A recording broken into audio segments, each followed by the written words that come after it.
જય શ્રી કૃષ્ણ, જય શ્રી વલ્લભ. આજના રાધે કૃષ્ણ સત્સંગમાં શ્રી વલ્લભ અને પદ્મનાભ દાસની વાર્તાનો પ્રસંગ કરીશું.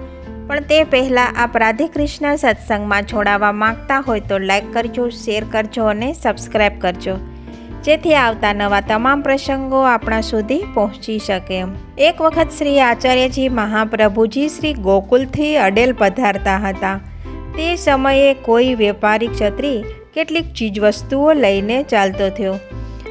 તે કનોજની આ બાજુ રહ્યો અને શ્રી આચાર્યજી તો કનોજ પધાર્યા. વેપારી પાછળ રહી ગયો.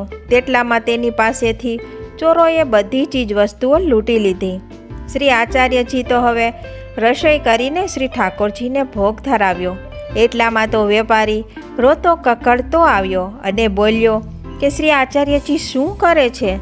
ત્યારે પદ્મનાભ દાસે કહ્યું કે ભોજન કરતા હશે.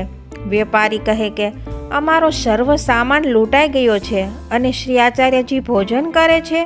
તે સમયે પદ્મનાભ દાસે મનોમન વિચાર્યું કે શ્રી આચાર્યજી આ વાત સાંભળશે તો આ ભોજન નહીં કરે, માટે તેઓ આ વાત સાંભળે નહીં તેમ કરવું જોઈએ.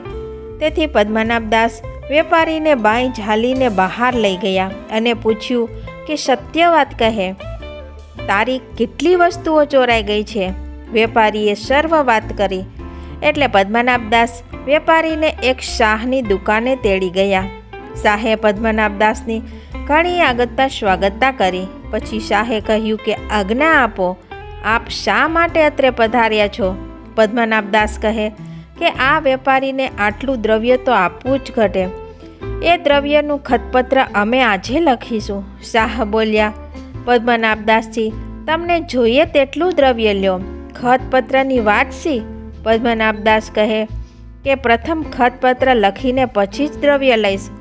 ખતપત્ર લખ્યા વગર તો હું દ્રવ્ય લઈશ નહીં. શાહ કહે જેવી તમારી ઈચ્છા. પછી પદ્મનાભ દાસે વ્યાજબી ખતપત્ર લખીને પોતાનો ધર્મ ઘરેણે લખીને આપ્યો. પેલો વેપારી તો દ્રવ્ય લઈને પોતાના ઘરે ચાલ્યો ગયો.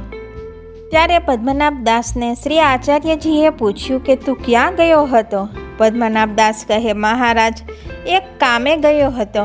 શ્રી આચાર્યજી આપ તો પરમાત્મા છો, તરત જ વાત જાણી ગયા. પછી આચાર્યજીએ પદ્મનાભ દાસને કહ્યું કે તમે એ વેપારીની સાથે કંઈ માલનો વીમો કર્યો હતો, એનો માલ અમારે પાછો દેવો. તે પાછળ રહ્યો, એમાં અમે શું કરીએ? પણ ઋણ કાઢી તે પૈસા આપ્યા, તે બહુ ખોટું કર્યું છે. ત્યારે પદ્મનાભ દાસે કહ્યું કે મહારાજ ઋણ તો હું કાલે ચૂકવીશ, એની શી વાત છે? પણ તે વેપારી બૂમ પાડતો તમારી પાસે આવત તો રાજ ભોજન માટે 2 ઘડી મોડું કરત, તો મારા આખા જન્મારો વ્યર્થ થઈ જાત. શ્રી આચાર્યજી કહે કે તે ધર્મ ઘરેણે લખી દીધો એનું શું? પદ્મનાભ દાસે કહ્યું કે મહારાજ એવું કઠિન લખ્યા વિના કરત સી રીતે ચૂકવાય? પછી શ્રી આચાર્યજી તો અડેલ પધાર્યા. ત્યાર પછી પદ્મનાભ દાસ એક રાજાની પાસે ગયા. ત્યારે રાજાએ કહ્યું કે કૃપા કરીને મને કથા શ્રવણ કરાવો. પદ્મનાભ દાસ કહે છે કે રાજન, શ્રી ભાગવત કથા તો નહીં કરીશ, પણ કહેશો તો મહાભારત કથા સંભળાવો. રાજા કહે ભલે, તો મહાભારત જ શ્રવણ કરાવો. પછી મહાભારત કથા કહેવા માંડ્યા. જ્યારે મહાભારતના યુદ્ધનો પ્રસંગ આવ્યો, સર્વના હથિયારો છોડાવ્યા પછી આગળ કહેવા લાગ્યા. કથામાં એટલો સરસ વીર રસ ઉપજ્યો, અંદર અંદર લાતો મુક્કાઓથી લડવા લાગ્યા. પછી થોડા દિવસોમાં મહાભારત યુદ્ધ સમાપ્ત થતાં રાજાએ ઘણી દીક્ષા આપવા લાગ્યા. પદ્મનાભ દાસે કહ્યું કે આટલું દ્રવ્ય હું નહીં લઉં. હા, મારા માથે ઋણ છે તેટલું જ લઈશ. પછી સાહુકારને આપવાનું હતું તેટલું દ્રવ્ય લીધું, બાકીનું પાછું આપી દીધું. પદ્મનાભ દાસ આવા ભગવદીય હતા. આ સાથે જ આપણે આજના વાર્તા પ્રસંગને અહીં વિરામ આપીએ. ફરીથી મળીશું નવા જ પ્રસંગ સાથે. જય શ્રી કૃષ્ણ, જય શ્રી વલ્લભ.